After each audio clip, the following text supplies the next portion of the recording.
Les amis, j'espère que vous allez tous bien. On se retrouve aujourd'hui avec une nouvelle vidéo d'actu. Il y a une très grosse nouvelle, une très bonne nouvelle qui pourra arriver pour l'UFC, pour la catégorie des poids lourds. Et vous l'avez vu les gars, c'est avec Rico Verhoeven. Moi j'ai l'habitude de dire Verdoven, c'est depuis des années je dis ça, mais la dernière fois on m'a appris, on m'a dit c'est pas Verdoven et c'est vrai. Donc je vais essayer de faire un effort les gars. Mais si voilà, j'épelle mal son blaze. Si je fais une faute d'inattention, voilà, venez pas en commentaire me faire mal au crâne. Donc on va parler de Tsarukyan, on va parler de Jack Della Maddalena, on va parler de John Jones qui parle de Thomas Spinal, qui parle d'Alex Pereira. Bref, on va faire un petit peu le tour de l'actu du jour les gars. On commence tout de suite les gars avec Tsarukyan. Attendez, je vous mets ça. Donc là, on a un journaliste qui pose des questions à Tsarukyan. À ton avis, c'est qui le plus fort entre ce combattant-là et ce combattant-là, etc. Et à un moment donné, ça va être à lui contre Islam Makhachev et lui contre Khabib Nurmagomedov. Et on va voir en fait ce qu'il dit.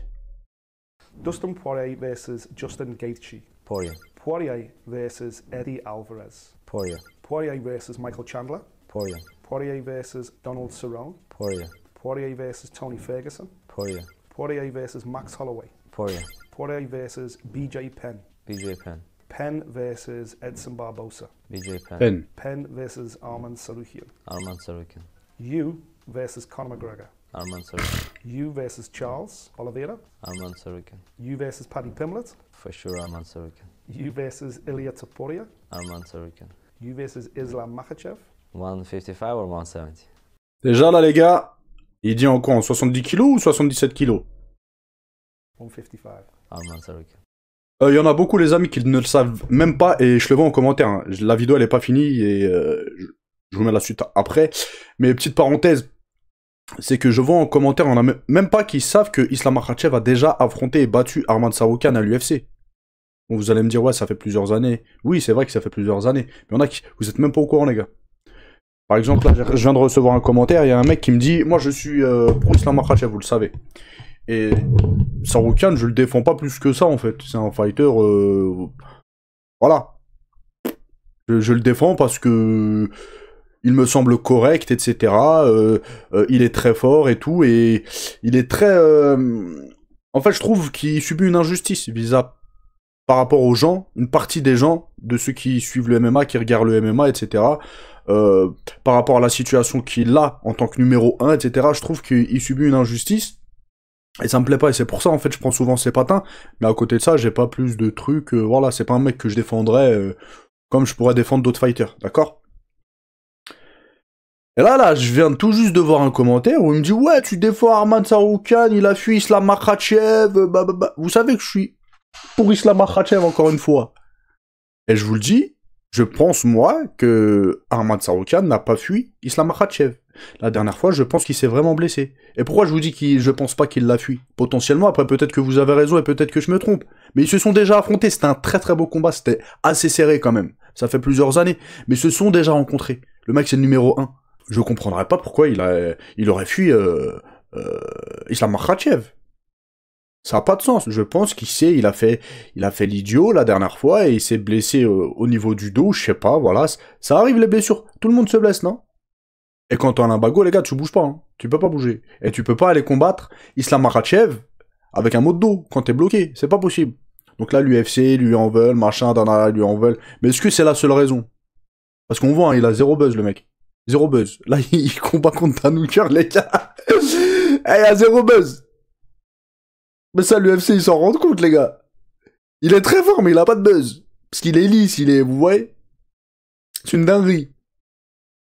Donc non. C'était pour répondre là aux commentaires. Non, je ne pense pas qu'il a eu peur d'Islam Makhachev. Après, encore une fois, moi, je ne sais pas. J'émets juste une hypothèse. Et on continue, les amis. You versus Habib. Ouais, contre Khabib, il dit hyper. Khabib, il était vraiment très fort, les gars. C'était pas le mec le plus complet et tout. Mais en termes de dominance, pour moi, c'était le meilleur fighter au monde.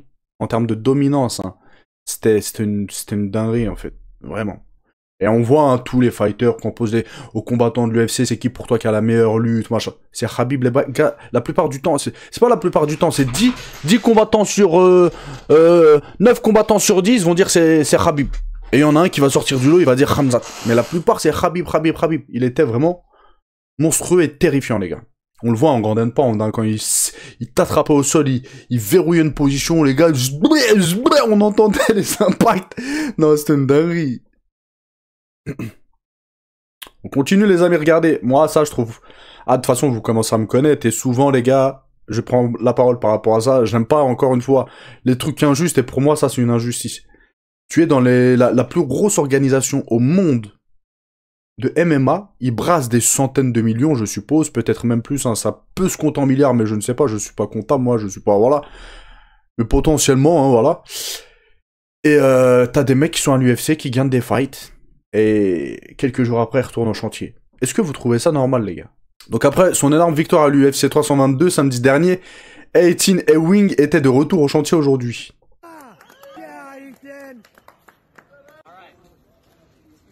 C'est chaud. C'est chaud, j'en rigole, mais c'est un rire jaune, les gars. On a lui et plein d'autres qui taffent, qui charbonnent. L'autre, la dernière fois, en sparring. À l'entraînement, les gars, il se fait casser son nez. Brice Mitchell. Son nez, il est cassé, il fait une virgule. Il a dit une opération du nez pour que juste on me le remette, c'est à peu près $2000. Il demandait parce qu'il a pas l'argent, en fait. Il demandait s'il y avait pas un docteur dans sa région pour lui remettre gratuitement, etc. Parce qu'ils ont pas de thunes, c'est trop grave, je rigole, mais c'est trop grave, les gars. Et après, Dana White, il vient, il est gavé aux as, il fait des reportages comme il a fait, là, il y a une semaine, où il monte sa garde-robe, il a des centaines de paires de pompes, ou je sais pas combien, des affaires, il est gavé aux as et tout, machin. Il vient après en reportage dire, ouais, à l'UFC, c'est pas un travail, hein. Vous êtes pas là pour gagner de l'argent.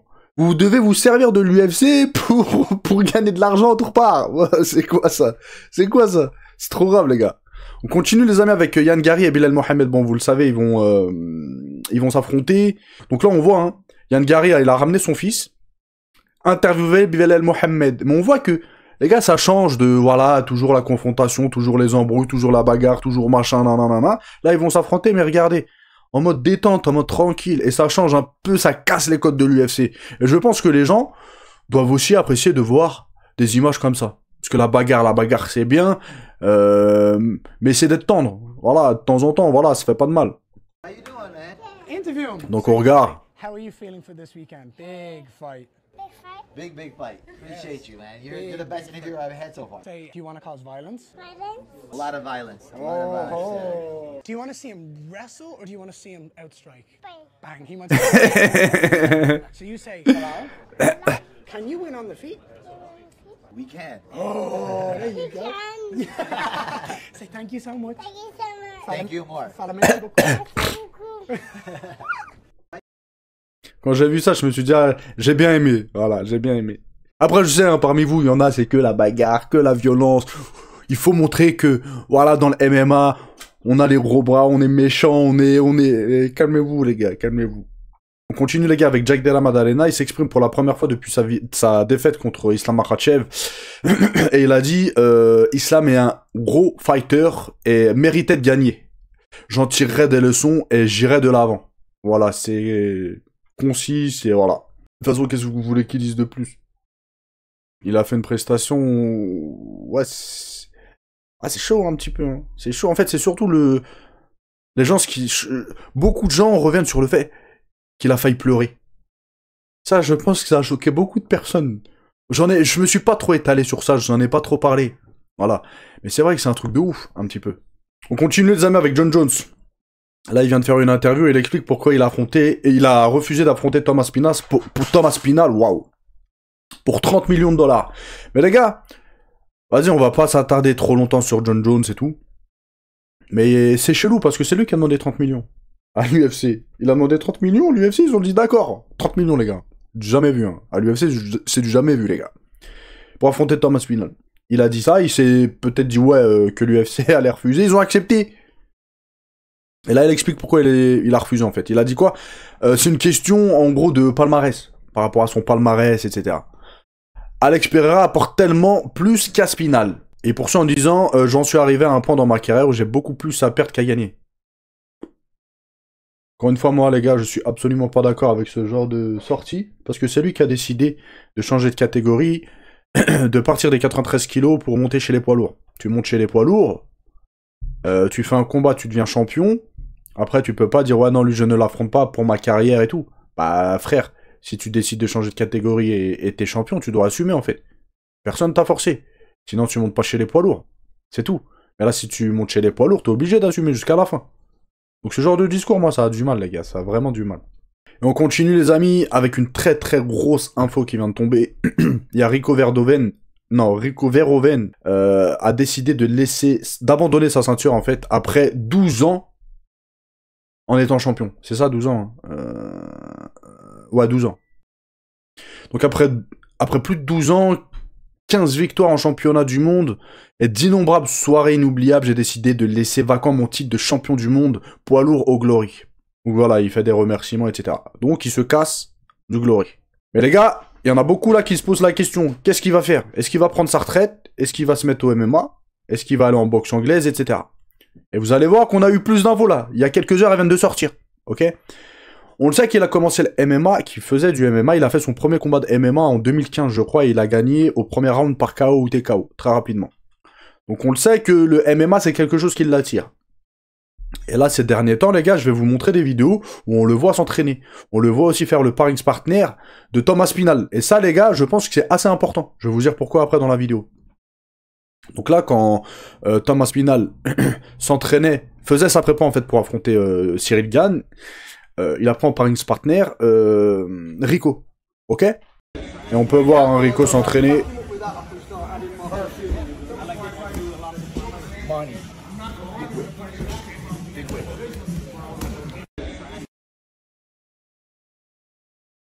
Et là, regardez contre Thomas Spinal, les gars, il lui fait une amenée au sol qu'il réussit à faire.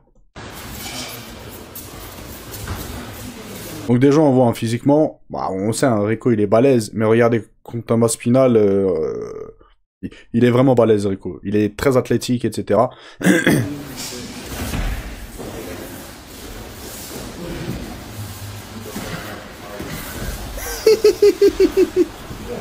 Ah, le Thomas Spinal, sa tête, là.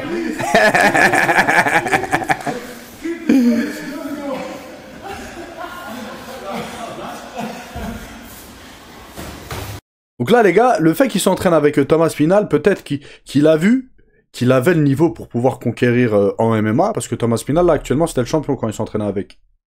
Et c'était dans la tête des gens, une terreur. Et moi, le premier, c'était le meilleur poids lourd au monde, d'accord? Et nous, on sait pas ce qui s'est passé dans les coulisses. Quand il s'entraînait avec Thomas Spinal, on sait pas s'il sentait qu'il pouvait le déborder, s'il sentait qu'il s'en sortait bien, s'il se sentait à l'aise contre lui. Donc peut-être il s'est dit, oh, lui il est champion de l'UFC. Si moi je viens à l'UFC, peut-être il s'est dit, il y a moyen que je fasse du sale. Parce que là, le mec, Rico, il rigole pas. Hein. En striking, c'est l'élite. Hein. De toute façon, voilà, pour beaucoup, vous devez le connaître. À l'UFC, lui, il vient, il peut faire du sale, les gars. Et je pense que Dana peut kiffer un mec comme ça. Multiple champion de kick, voilà.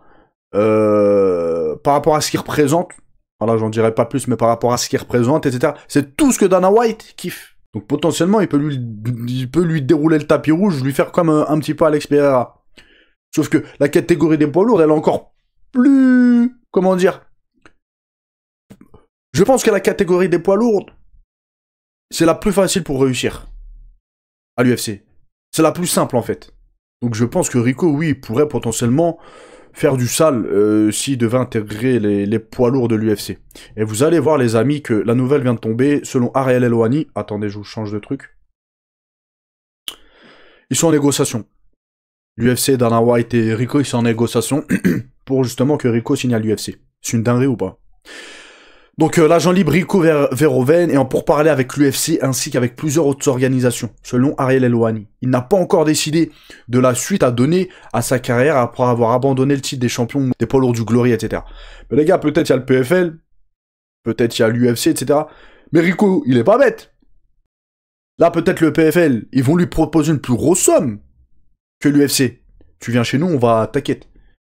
Mais Rico, lui, c'est un champion dans sa tête. Et il sait qu'il est chaud en striking et tout. Donc il se dit quoi? Potentiellement, je signe à l'UFC. Et en quelques combats, les gars, il peut avoir un fight pour le titre. Hein. Ça peut aller très très vite chez les poids lourds, hein, les gars. D'accord? Et il se dit quoi? Si je deviens champion de l'UFC, là, ça se parle en millions, les gars. L'UFC paye plus que le PFL, je pense, quand t'es champion. Quand t'es en tête d'affiche. Donc peut-être que Rico, là, voilà, il est en pleine réflexion, mais peut-être qu'il vise plutôt l'UFC. Je ne sais pas, après, c'est que des suppositions que je fais. Mais moi, si j'étais Rico avec les compétences que Rico a et tout, je pense potentiellement que j'irai à l'UFC, les gars. En plus, c'est chez les poids lourds. C'est pas chez les 77 kilos ou je sais pas, ouais, des catégories bien chargées. Non, chez les poids lourds, y a pas grand monde, les gars. En plus de ça, les gars, voir un Rico Cyril Gane, je signe. Ah ouais, Rico Cyril Gane, les gars, au MMA, ce serait une dinguerie, hein. Je sais pas ce que vous en pensez, mais ce serait vraiment pas mal. Donc les gars, j'espère vraiment que Rico va signer à l'UFC. De toute façon, je vous tiens au courant. Dites-moi ce que vous en pensez, si vous êtes hypé ou pas. Si vous êtes pas hypé, il y a un problème. Parce que vous êtes beaucoup, les gars, à aimer que le striking dans le MMA. Beaucoup. Vous aimez pas les phases au sol, vous aimez pas la lutte et tout. Donc là, les gars, il y a un striker d'élite. Ne me dites pas que vous êtes pas hypé, il y aura... voilà. Bref. Je vous lis de toute façon en commentaire. Passez une bonne journée, ciao.